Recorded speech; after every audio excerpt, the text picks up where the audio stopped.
Sejam bem-vindos, sejam bem-vindas ao podcast da Sua História, Sua Marca, onde a gente traz profissionais de referência que têm uma história inspiradora para bater um papo com a gente e contar um pouco da sua jornada, da sua trajetória profissional e pessoal.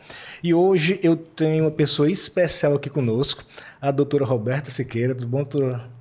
Tudo bem, obrigada pelo convite, Cristiano, uma honra estar aqui. Que legal, que legal. A doutora Roberta ela tem uma história fantástica e vai contar aqui pra gente. E eu queria começar fazendo uma pergunta da doutora Roberta. Eu sei que você é médica oftalmologista e está fazendo aqui agora fez agora uma transição de carreira aqui depois dos 40 anos. Como é que é mudar de carreira? Você mudou de cidade, mudou de carreira, agora é mãe. Conta aí como é que é essa jornada de mudar para nutrologia depois dos 40 anos. Sim, eu recentemente mudei para Fortaleza em 2020, né? E casei, né? Tive filho, então agora sou esposa, mãe, médica, empresária e estou me pós-graduando em nutrologia. Então também tenho que conciliar a função de estudante. Então são várias tarefas aí para conciliar. Bom, eu considero que os 40 anos eles são um marco, um divisor de águas na vida de qualquer pessoa. Por quê? Porque a gente nasce, cresce, se desenvolve, precisa escolher o que vai estudar ali próximo de 20 anos. E aí a vida segue um fluxo, você talvez case, talvez vá fazer uma pós-graduação. E ali pelos 30 anos você está entrando no mercado de trabalho, né, e tá seguindo a sua vida, administrando várias situações.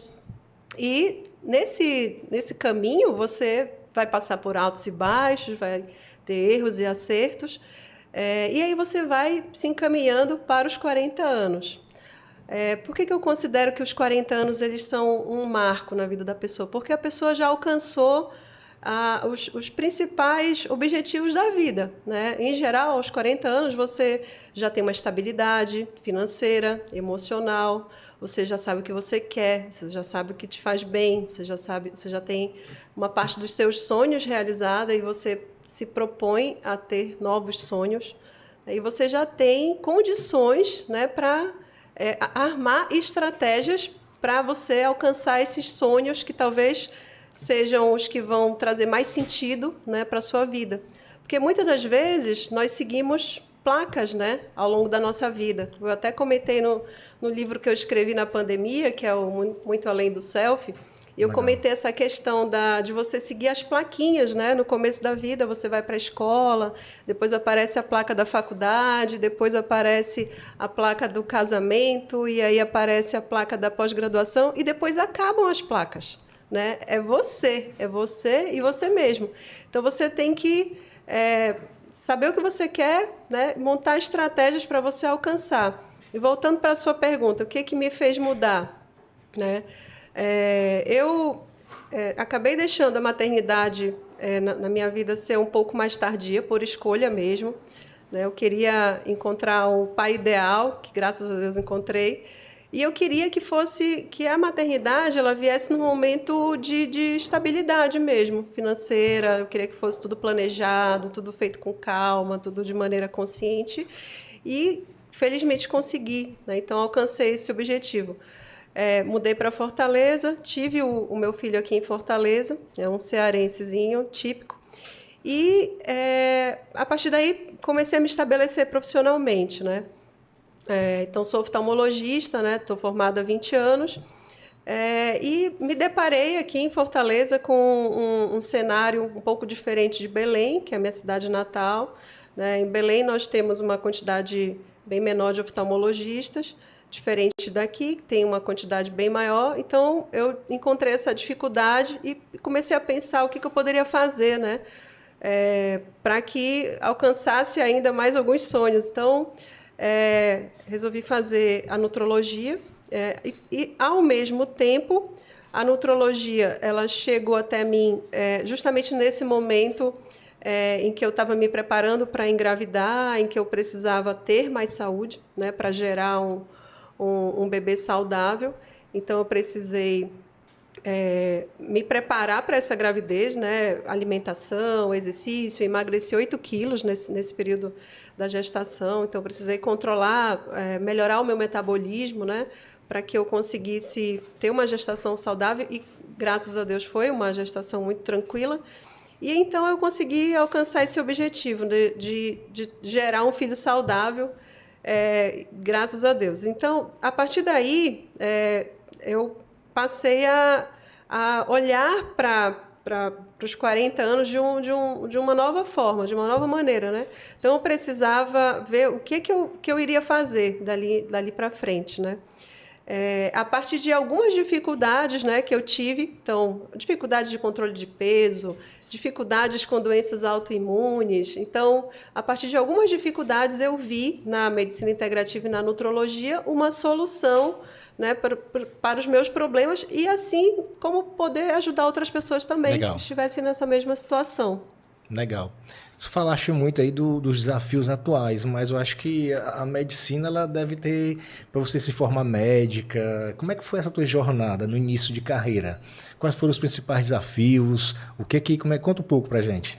Certo. Bom, então eu formei em 2003, né, 19 anos atrás, final de 2003, então vai fazer 20 anos agora, final desse ano. E a medicina, ela vem passando por uma transformação nos últimos anos, né?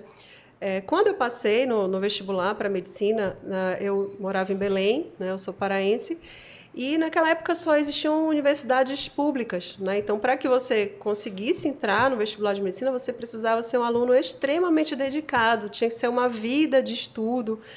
E então, assim foi. Eu fui uma criança muito estudiosa, muito obediente, muito tímida.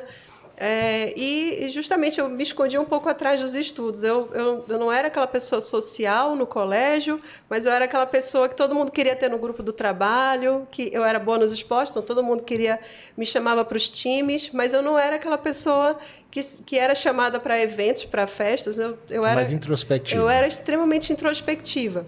E até mesmo nos eventos da escola eu me escondia, eu tinha essa retração. E aí, quando chegou o momento de escolher o que eu iria fazer, eu esbarrava exatamente nessa questão de dizer, poxa, eu gosto muito de cuidar, eu gosto muito de estudar, de pesquisar, eu gosto muito de ciência, mas como que eu vou ter o contato com os pacientes se eu sou uma pessoa tímida? Uhum. Então, era um ponto que eu avaliava. Eu fui me trabalhando, né, ao longo do tempo para melhorar essa questão. E quando chegou na hora de definir qual que seria o curso que eu iria fazer, eu fui aconselhada pelo dono da escola. Ele falou assim, qual curso você vai fazer? Aí eu falei para ele, olha, eu vou fazer biologia, porque eu gosto muito de pesquisa, de ciência. Ele falou, não, na minha opinião, você deveria mudar para medicina, porque você vai ser uma excelente médica, você é muito estudiosa, você vai se encontrar. E dentro da medicina tem várias especialidades. Se você não quiser falar com o paciente, você pode ser radiologista, você pode ser patologista. Então, ele me deu aquela sugestão. Como os meus pais, que são funcionários públicos, eles não opinaram, eles sempre nos deixaram muito livres, né, para escolher o que queria fazer. Então, eu resolvi acolher aquele conselho. Falei, bom, então, já que eu já decidi que eu quero atuar nessa área de biológicas e na área da saúde, por que não medicina? Então, eu fui a primeira médica da minha família.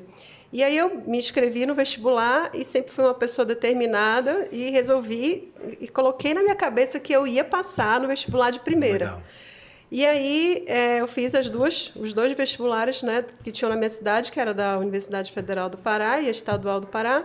Consegui passar e escolhi a Universidade Estadual, formei.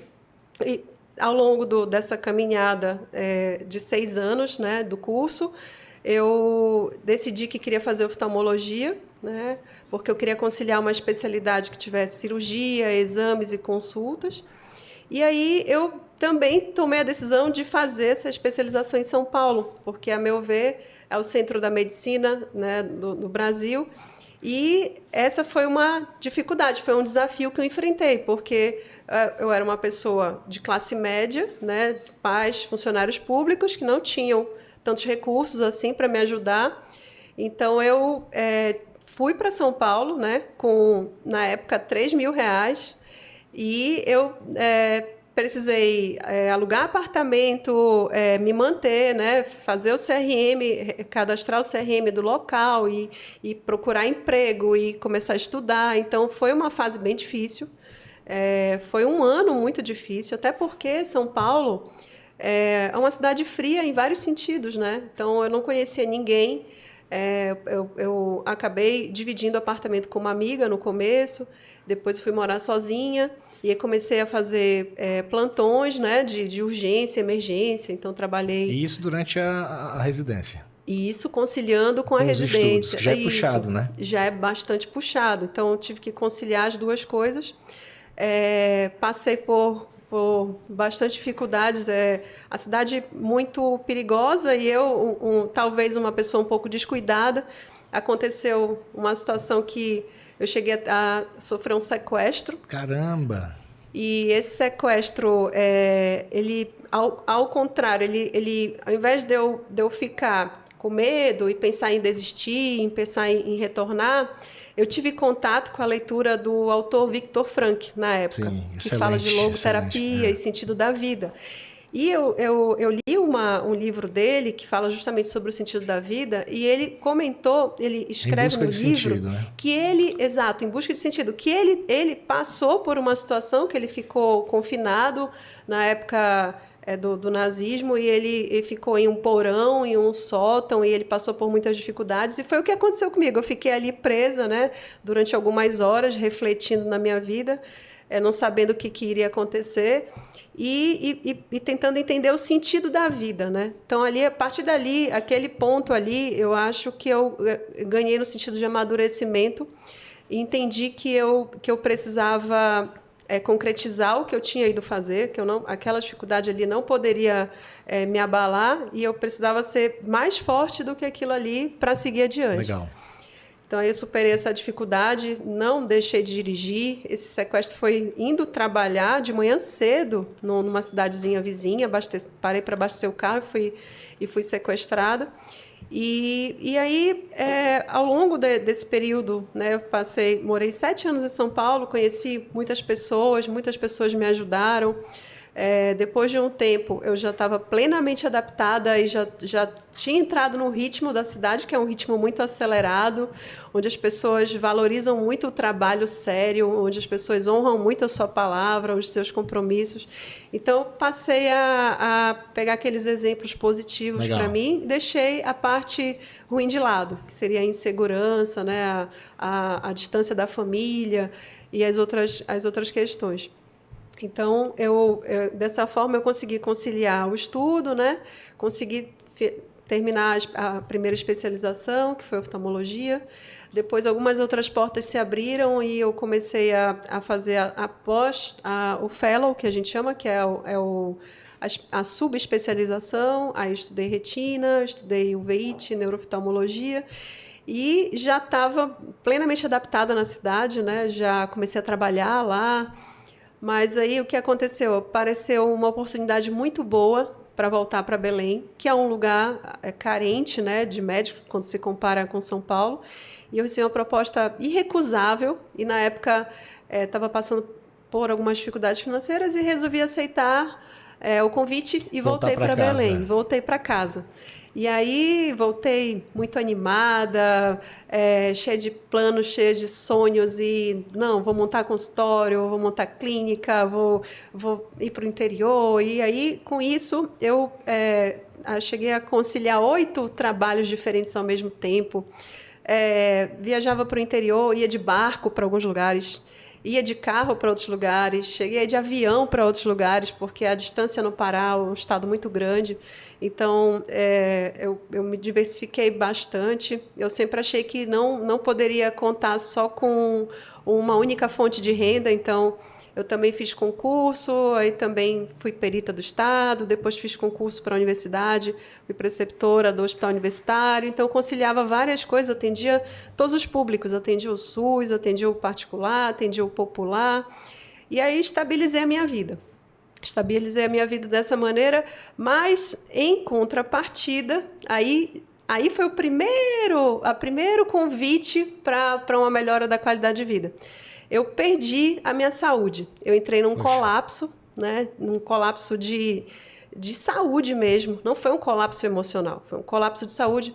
Eu tive um problema, né? Que é uma sinusite que evoluiu para uma meningite, que depois eu descobri que era uma síndrome que eu já tinha há muitos anos e não tratava, né? Eu, médica, e trabalhando tanto e negligenciando minha própria saúde, e eu tive que dar uma pausa nessa correria toda para olhar para a minha saúde. E aí, nesse momento, eu considero que foi um burnout, né? Nesse período. Eu precisei ser hospitalizada, precisei fazer antibiótico, precisei ser preparada para uma cirurgia de urgência, Poxa. na qual nenhum médico do Pará aceitou fazer. Então, eu precisei pegar um avião e ir para São Paulo às pressas. O diagnóstico foi na quinta-feira. Na terça-feira, eu já estava sendo operada lá em São Paulo, né? Pelo chefe da Escola Paulista de Medicina. E foi tudo muito rápido. E era uma cirurgia de risco, né? Tinha risco de ficar com sequelas, perder a visão, perder o olfato, porque acabou evoluindo com uma meningite, né? Um abscesso cerebral, e então eu passei por alguns dias bem difíceis. E quando eu passei por esse processo, pulei essa fogueira, eu passei a olhar mais para a minha saúde. Deve ter sido o início da nutrologia aí, né? Da planta semente, né? É aquela história. Às vezes a oportunidade passa aqui num trem aqui na sua frente e você não entra, você não vê, você não está com olhos para ver. Então, ali naquele momento, eu passei sim a me cuidar mais, eu emagreci, eu procurei fazer os check-ups, mas ainda muito superficial. E continuei com a minha maratona de compromissos, de atividades, inclusive deixando minha vida pessoal de lado, que fez com que o meu primeiro casamento não deu certo, então passei por um divórcio, passei por algumas dificuldades. E aí, né, nesse processo todo do sofrimento da saúde, sofrimento pessoal, eu entrei numa jornada de autoconhecimento, né, de tentar entender o que seria bom para a minha vida, para os próximos anos, que tipo de relacionamento que eu gostaria de ter, que saúde que eu gostaria de cultivar, que relações que eu queria ter com as outras pessoas. Então, eu busquei terapia, eu passei a inserir a atividade física na minha rotina. Eu comecei a trabalhar a minha rotina, né, para que ela ficasse o mais equilibrada possível, né? E aí fui me aproximando dos 40 anos, né? E quando eu me aproximei dos 40 anos, eu comecei a pensar muito na questão de ser mãe, né? Eu precisava, eu não podia mais esperar. E aí foi o segundo grande aviso que eu tive, né? Para cuidar da saúde. Você está infértil. Eu recebi esse diagnóstico. E não me conformei, né? Na época, eu busquei uma segunda opinião, né? Fiz uma consulta online com um médico aqui, já do Ceará, que foi o Dr. Evangelista, e ele me encheu de ânimo, de coragem, né? Falou, não, venha, nós vamos fazer o seu tratamento, você vai conseguir. E aí, foi o meu segundo aviso, meu segundo convite da vida para nutrologia. Marquei consulta com nutrólogo, marquei consulta com nutricionista, consultei ginecologista, especialista em reprodução, e aí comecei a modificar a minha vida, né, para alcançar esse objetivo. Desacelerei do trabalho, né, e comecei junto com o meu esposo, né, nós começamos a nos preparar para ter o Lucas. E 2021 ele nasceu e aí, pronto. Aí várias fichas caíram, né? Porque a gente acha que entende da vida até a gente ser mãe, até a gente ser pai. Então, o grande convite para uma reinvenção, para você ressignificar... A maternidade maternidade, certeza. A maternidade é transformadora. Então, com a maternidade, eu passei a olhar muito mais para o que realmente importa, né? Na vida, que você precisa encontrar um sentido, né? Aí volta no Dr. Viktor Frankl, que ele diz que você pode conviver com muita coisa, menos com a falta de sentido, né? Então, ali eu encontrei um grande sentido para continuar a minha vida, então, e para continuar com saúde, né? Foi um grande convite. Quando eu recebi o meu filho nos braços, ali com 41 anos, um sonho realizado, até eu me emociono de lembrar. Eu lembro que eu pensei assim, o que eu preciso fazer para continuar com ele o mais tempo possível na minha vida? E aí que foi um grande insight, né, que eu precisava ter para poder migrar para a nutrologia. Isso é legal porque você... Tem muita gente que, assim como eu também, eu esperei até os meus 37 anos para poder ter meu primeiro filho. Eu e minha esposa, a gente se programou. Então, eu tive um filho, comparado ao meu pai, que me teve com 21 anos de idade, minha mãe que me teve com 16 anos. Então, é bem tardio, né? E o meu segundo filho nasceu agora quando eu tinha 43 anos, 42, 43 anos. Aí eu venho para uma próxima pergunta, Beta. Doutora Roberta, perdão. Próxima pergunta, doutora Roberta. A gente estava vendo, assim, tem muita gente que está se reinventando depois dos 40 anos. Tem muita gente, assim. Tá, que você, como você falou, os 40 parece que é um marco, né? Poxa, eu trabalhei pra caramba, às vezes eu trabalhei no que eu não gostava, do que não era a minha vocação, mas eu fiz por questões financeiras, para chegar num certo patamar de estabilidade financeira. E quando chega, você começa a olhar para frente. Cara, mas será que eu quero fazer isso pro resto da vida? Será que eu não tenho outra coisa diferente que eu possa fazer? Mas nós vimos ali recente um caso de etarismo, né? Sim. Assim, umas garotas ficaram criticando uma mulher, uma jovem de 40 anos que entrou na faculdade, teve uma repercussão aí muito grande. Como é que a nutrologia... E como é que você encara isso? E principalmente, como é que a nutrologia pode ajudar esses novos jovens, esses quarentões, né? Que são os novos jovens. Sim. Como é que estão principalmente nessa fase, cara? Como eu quero mudar de carreira, eu quero me reinventar, eu quero ter saúde, entendeu? Eu quero seguir meu sonho a partir de agora. E aí me explica como é que a nutrologia pode nos ajudar. Sim, a nutrologia ela pode ajudar demais. É uma ciência, né, que lança a mão não só de prevenção, como de diagnóstico, de tratamento, né, de otimização da sua saúde. Mas eu quero falar um pouquinho primeiro do etarismo. O etarismo, essa discussão eu acompanhei de perto, até porque eu estou vivendo eu estou exatamente nessa fase, né? E eu me sinto plenamente capaz de novos desafios, né? de mudança, de saída de zona de conforto. Então, para mim, essa situação ela veio de encontro ao que eu já estava vivendo, né? Esse preconceito. Eu parei para pensar na ocasião. Bom, talvez na época da minha mãe, talvez na época da minha avó, elas reagissem diferentes. Elas poderiam pensar, bom, realmente eu estou velha para isso, e minha mãe me teve também muito cedo, com 20 anos.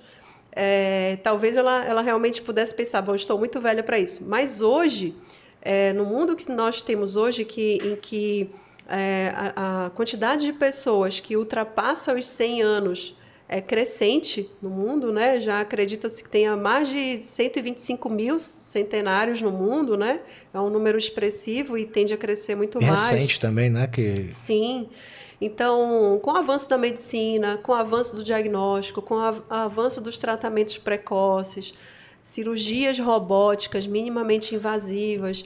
Então, a medicina, ela avançou depois da Segunda Guerra Mundial, ela teve um avanço exponencial e permitiu com que a gente consiga realmente prolongar a nossa expectativa de vida. Hoje, no Brasil, se acredita que a expectativa de vida esteja entre 70 a 76 anos, dependendo da região em que se vive. E essa faixa etária ela pode se prolongar ainda mais, desde que você consiga inserir no seu dia uma rotina saudável. E aí entra a nutrologia, né? Então, com 40 anos, a pessoa é plenamente capaz de ter uma saúde perfeita, né? E com o grande diferencial que ela vai ter maturidade. Então, ela já vai ter passado por questões existenciais, por questões de imaturidade, erros e acertos e dificuldades e, como você falou, muitas vezes precisei começar a trabalhar mesmo para sobrevivência e ali já consegui, deu uma estabilidade para pensar o que eu vou fazer. Né? Então, a nutrologia ela entra muito aí. Ela pode te ajudar, ela pode ser uma ferramenta que vai te ajudar a prolongar ao máximo a sua vida. E é justamente isso, foi isso que motivou a minha escolha por estudar essa área agora nesse momento. A gente sabe que a nutrologia ela tem uma vertente que chama medicina do estilo de vida, que anda junto com ela, né? Anda junto. Então, a medicina integrativa, a nutrologia e a medicina do estilo de vida, elas caminham juntas, né? No sentido de que a pessoa precisa ter um olhar global sobre a saúde, né? Então, a questão da saúde também, esse conceito, ele vem sendo modificado, ele vem sendo ressignificado. Então, antes se achava que saúde era ausência de doenças. Hoje já se sabe que não. Hoje já se sabe que saúde vai muito além, né, do bem-estar físico, mental, emocional. Você precisa ter uma alimentação equilibrada, você precisa ter uma rotina de treinos, você precisa ter um sono reparador, você precisa manejar o estresse. E, por que não, ter sonhos, né, para ter motivação, para querer buscar um resultado. Então, a nutrologia ela cai como uma luva. Eu recomendo fortemente que todos tenham um nutrólogo para chamar de seu. Legal. Porque você vai conseguir otimizar o seu raciocínio, a sua atividade cerebral e tem plenas condições de alcançar o objetivo que você almeja. E eu acho que isso está muito mais assim, é necessário hoje em dia as pessoas de 40 anos começarem a se preocupar com isso. Previdência, a gente sabe que vai quebrar. Exato. Então a gente vai ter que começar a continuar trabalhando por mais tempo, né? Exato. Quando eu paro para pensar, então, não muito tempo atrás, os meus pais são funcionários públicos. Eles nunca se preocuparam muito com essa questão de mudança de carreira, de plano B, porque eles são funcionários públicos federais, têm o salário garantido, a aposentadoria garantida. Mas até quando a gente vai viver essa realidade no nosso país? A gente já sabe que para que um aposentado seja remunerado, a gente precisa de 10 pessoas economicamente ativas trabalhando. E hoje já tem em torno de 37 milhões e meio de pessoas aposentadas. Por quê? Porque a expectativa de vida aumentou. Então já tem muita gente aposentada, né? Uma boa parcela da população está aposentada. E já não temos tanta quantidade de pessoas economicamente ativas, porque a gente ainda tem que levar em consideração as pessoas pensionistas com auxílios médicos. Os informais que não contribuem. Os informais que não contribuem. Então, essa conta não fecha, né? Você tem que... Hoje, realmente, o mercado de trabalho está se reinventando, né? A pandemia veio também como um divisor de águas. Por quê? Porque novas profissões se abriram. A gente tem visto que existe hoje até um novo pensamento que você não precisa necessariamente ter um diploma para atuar em determinadas áreas. E muitas pessoas trabalham com algo e fazem uma hora extra com outra atividade, tem um plano B, né? Coisa que você não via anos atrás. Então, anos atrás, as pessoas tinham uma estabilidade, elas passavam 30, 40, 50 anos trabalhando com a mesma coisa. Hoje, como tudo está mais rápido, tudo está mais acelerado e você tem muitas opções, né, dentro até mesmo da questão digital, né, você tem outras possibilidades de fazer essa mudança de carreira acontecer com mais facilidade. Né? E se tem ideia, o Harari, que é o autor do Sapiens, né, Uma Breve História da Humanidade, tem um documentário dele, um programa entrevista da Roda Viva que está na TV de Cultura. Eu já assisti. Assistiu? E uma coisa que me chamou a atenção, o que ele disse, né? A gente vai com a digitalização, a gente está vendo o chat GPT aí já surpreendendo com seu potencial. Sim. O que o Harari comentou? Que a gente vai ter muitos empregos vão acabar, mas muitos outros vão começar a surgir. Então, a pessoa do presente agora e do futuro muito próximo, ele tem que tem uma flexibilidade para mudar várias vezes de carreira. Porque no mesmo, você falou, seu pai e sua mãe, eles começar a trabalhar e vão se aposentar na mesma profissão. Sim. São funcionários públicos, mas tem gente na iniciativa privada que começa a trabalhar e se aposenta na mesma profissão. Exato. Só que isso está ficando cada vez mais difícil.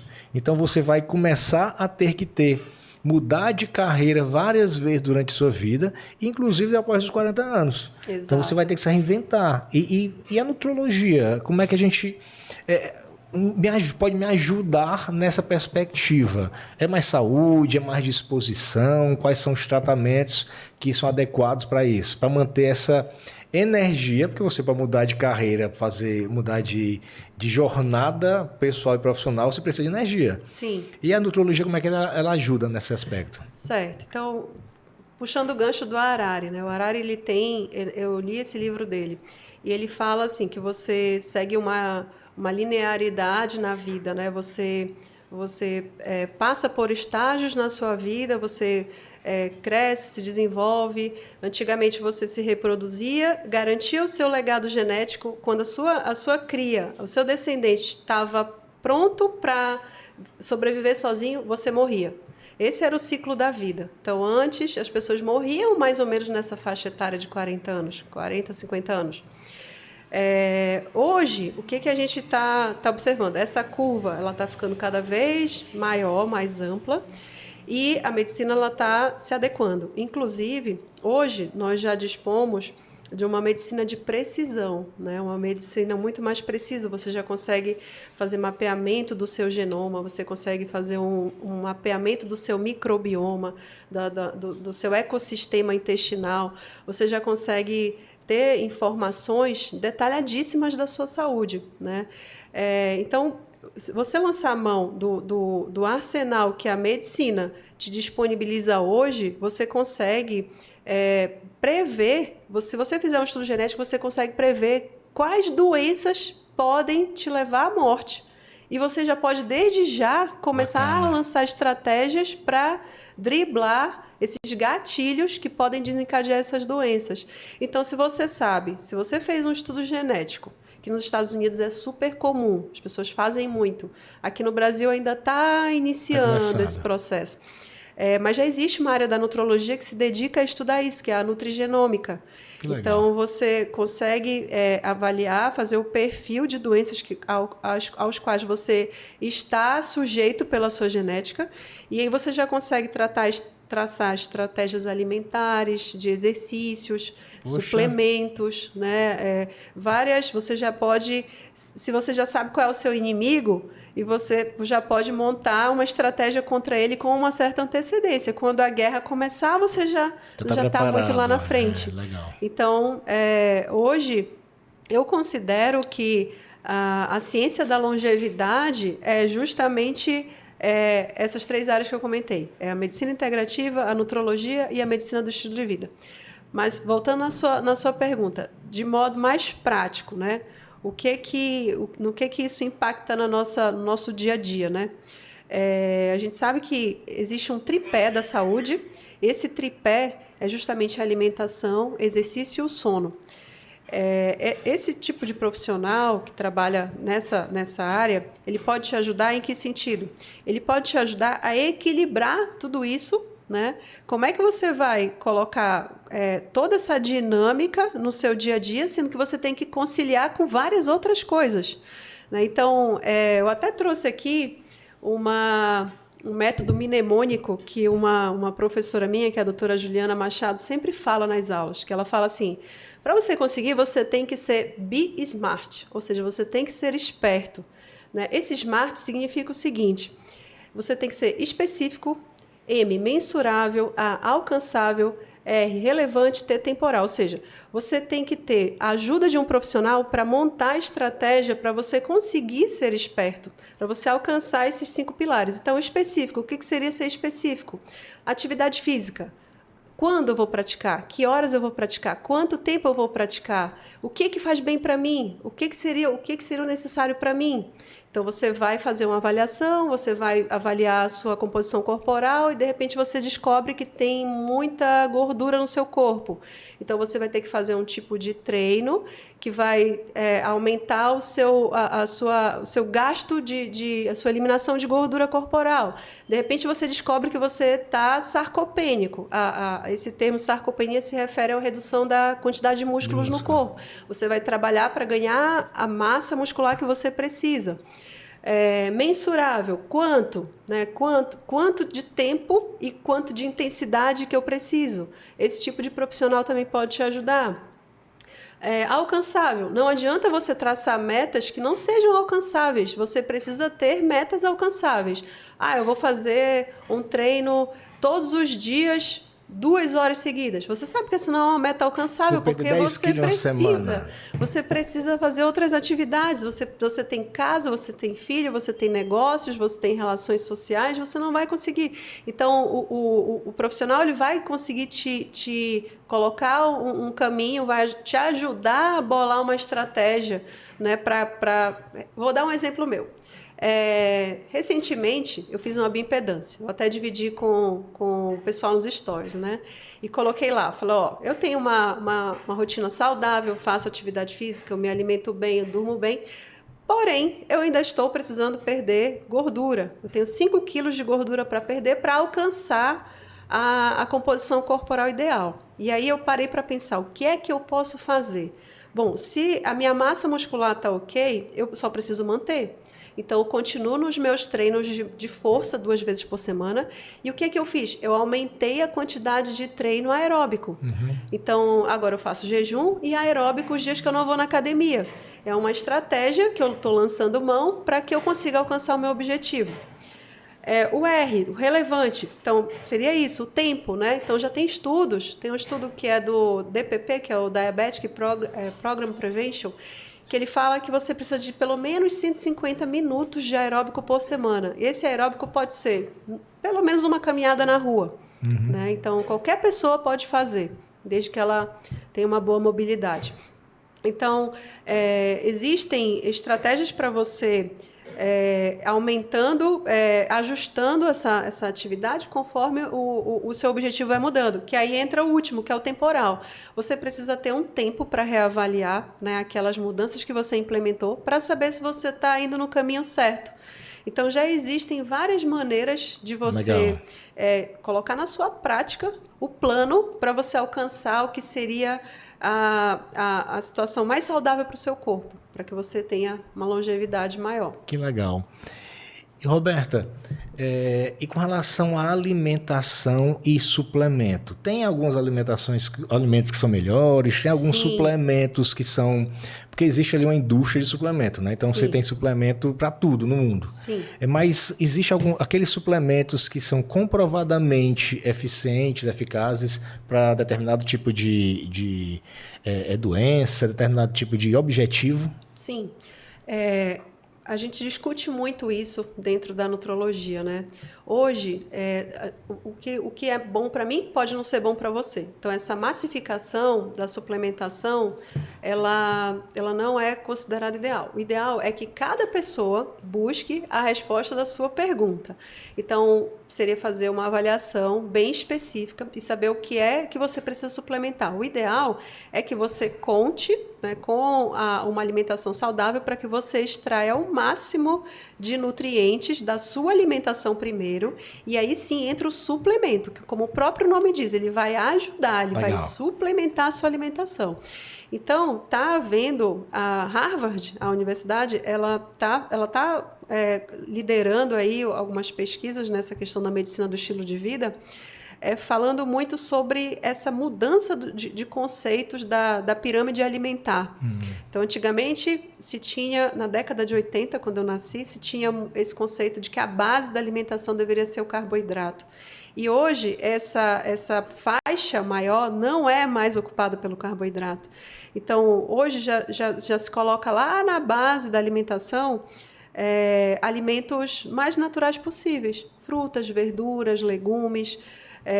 Então, à medida que você vai colocando o industrializado, né, como exceção na sua vida, você tende a ganhar mais saúde.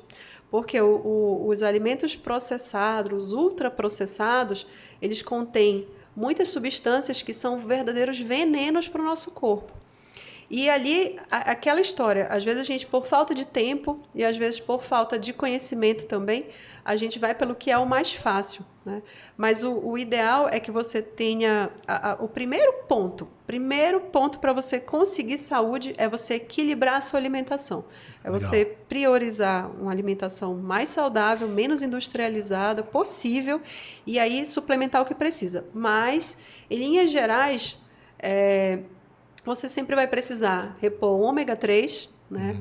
Porque, por exemplo, o DHA, que é uma fração do DH3, ele é um potente anti-inflamatório cerebral, potente anti-inflamatório, né, das membranas cerebrais. A vitamina D, nem sempre você vai conseguir fabricar a quantidade ideal de vitamina D, porque talvez você não consiga se expor ao sol todos os dias.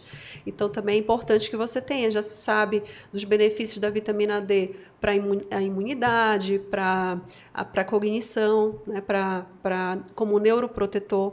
A colina, que é um precursor da acetilcolina, que é um neurotransmissor importante para a memória. Existem vários suplementos muito importantes. O zinco é fundamental para a imunidade, como se observou na pandemia de Covid. Passaram a falar muito da importância do zinco na parte da pandemia. Eu mesmo estava tomando zinco. O próprio retinol, que é um derivado da vitamina A, ele tem muita relação com a neurogênese, ou seja, a formação de novos neurônios, reparo de danos de neurônios. Então, tem relação com essa neuroplasticidade. Então, existem certos suplementos que você tem que estar com o seu radar ligado para eles, porque eles podem fazer a diferença no seu cérebro, na sua saúde cerebral, para que você consiga, né, ter, a partir do momento que você tem a mente saudável, você consegue traçar estratégias para seguir adiante, né? Legal. Mas a gente falou muito da nutrologia para pessoas acima de 40. Sim. Eu tenho uma dúvida. A nutrologia, ela atende também outras faixas etárias? Sim, sim. A nutrologia, você já existe, por exemplo, a segmentação nutrologia pediátrica, você pode, inclusive, existe a nutrologia feminina com foco na fertilidade, bacana, que é uma área de muito interesse meu. Por quê? Porque você pode pegar aquelas mulheres que estão pretendendo engravidar e já começar a fazer uma programação metabólica para que elas consigam receber os nutrientes essenciais, né, para a gravidez. E não somente isso, também desintoxicar o corpo de metais pesados, de substâncias que possam estar prejudicando. E aí entra uma questão. Essa semana nós tivemos uma live falando sobre libido, menopausa. Cada vez mais se vê mulheres entrando na menopausa precoce, ou seja, antes dos 40 anos, por falência ovariana prematura, justamente pelo contato com xenoestrógenos, disruptores endócrinos, que são essas substâncias tóxicas que estão no nosso dia a dia. Mas isso é um assunto longo que a gente pode deixar para depois. Outro podcast, né? Outro podcast. E me diga uma coisa, você falou muito dessa questão da saúde, é uma questão muito de hábito, né? Sim. Então, hábito alimentar, hábito de estilo, que você falou, uma área de estilo de vida, né? Estilo de vida saudável. Sim. E qual dica você pode dar para quem não está querendo mudar de hábito, está querendo assumir esse novo estilo de vida? Tem alguma dica? A gente pode começar como? Como é que eu começaria? Tá, vamos lá. Eu penso assim, como nós conversamos da questão do marco dos 40 anos. A pessoa com 40 anos, ela já tem um grande senso de responsabilidade sobre a própria vida. Ela já vai ter a autorresponsabilidade, ou pelo menos se espera que ela tenha. Então, a partir daí, partindo desse pressuposto, você já entende que você tem que fazer certas coisas para o seu bem, mesmo que você não queira. Então, eu não gosto de treinar musculação. Porém, você sabe que existem milhares de benefícios com este hábito. Então, por que você não vai inserir esse hábito? Então, a gente muito discute isso nos grupos, né? Você não é criança para fazer só o que você gosta. Você precisa fazer o que precisa ser feito. Então, você tem que montar uma rotina que inclua a alimentação saudável, a atividade física, situações que você consiga manejar o estresse, por exemplo, yoga, de repente pilates. Você tem que tentar ter uma certa sabedoria para saber como encaixar esse quebra-cabeça da sua vida. Que atividades que podem te trazer o benefício, te ajudar a ter uma melhor performance, vamos dizer assim, tanto no seu trabalho, como nas suas relações, quanto no seu dia a dia. Então, a nutrologia, existe a nutrologia esportiva também, que caminha junto com a medicina do esporte, então, que trabalha justamente com foco nesses atletas, né, de alta performance. Então, você tem que ter um cuidado extremo com esse público, porque você não pode suplementar certas coisas que já são consideradas doping.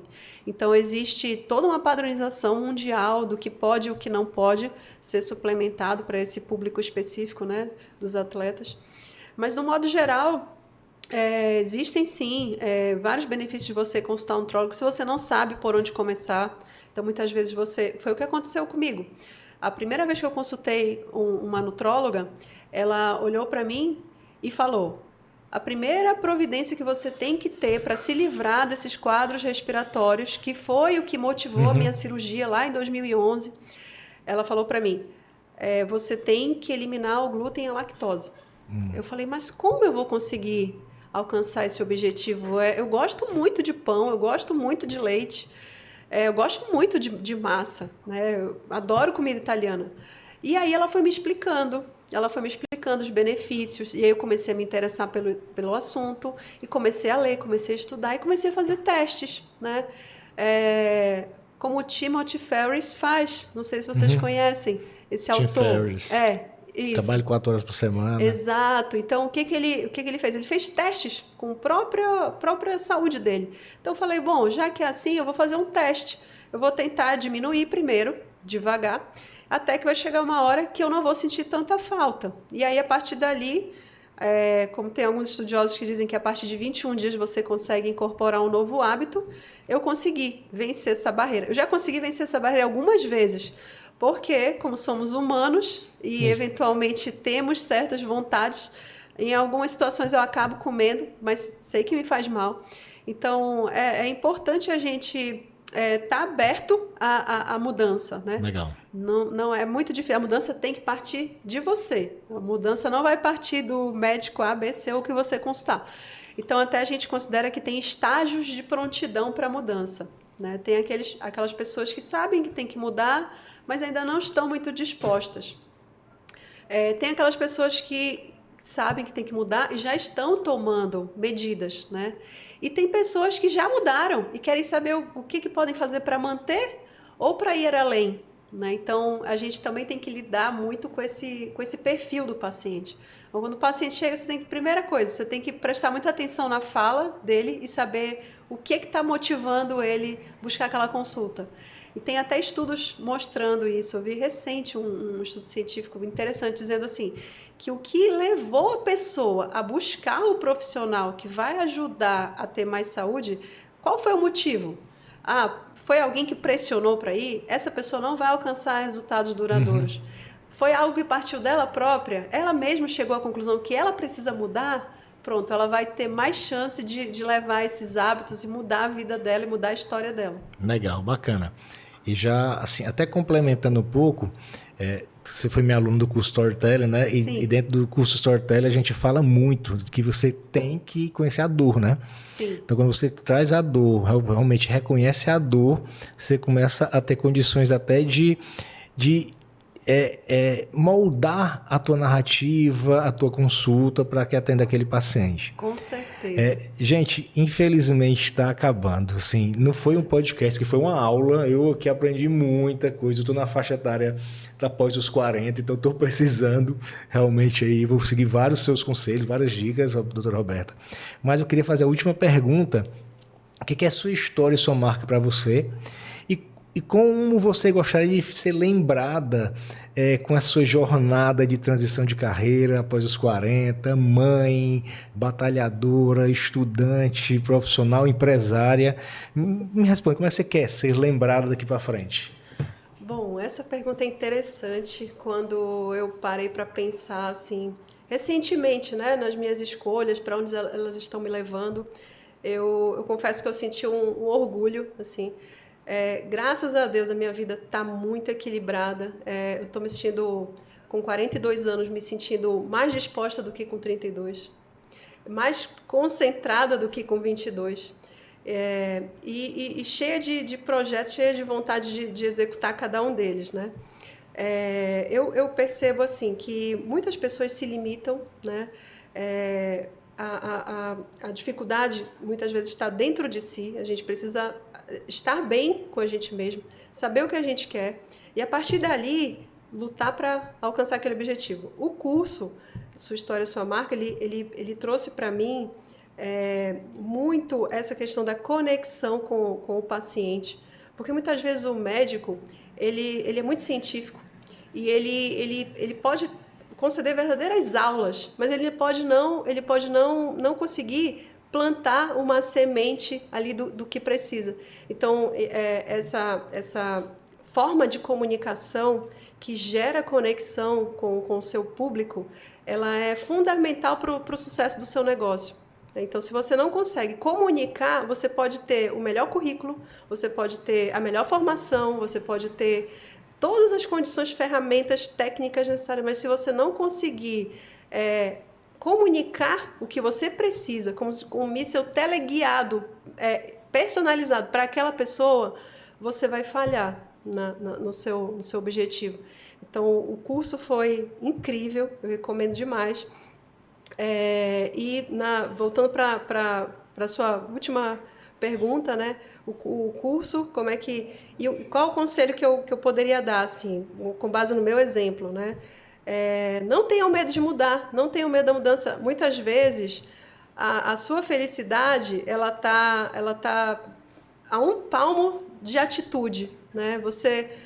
A sua felicidade pode estar ali do seu lado, só um pouquinho fora da sua zona de conforto. Então, não tenha medo, né? Se prepare, se qualifique e lute para alcançar aquele objetivo. Não tenha medo. Eu acho que muitas pessoas se limitam por medo, né? Não conseguem conviver com a ideia de uma insegurança. Quando, na verdade, você pode ir muito além do que você está imaginando. A energia flui e as portas vão se abrindo e você vai, às vezes, muito além do que você se programou, do que você se propôs.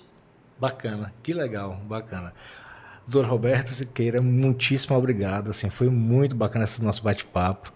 E como eu disse, eu aprendi demais. E você que está nos assistindo, em breve teremos novos outros convidados e vamos fazer esse podcast, Sua História, Sua Marca, e trazendo jornadas e profissionais bacanas aqui para a gente compartilhar com vocês.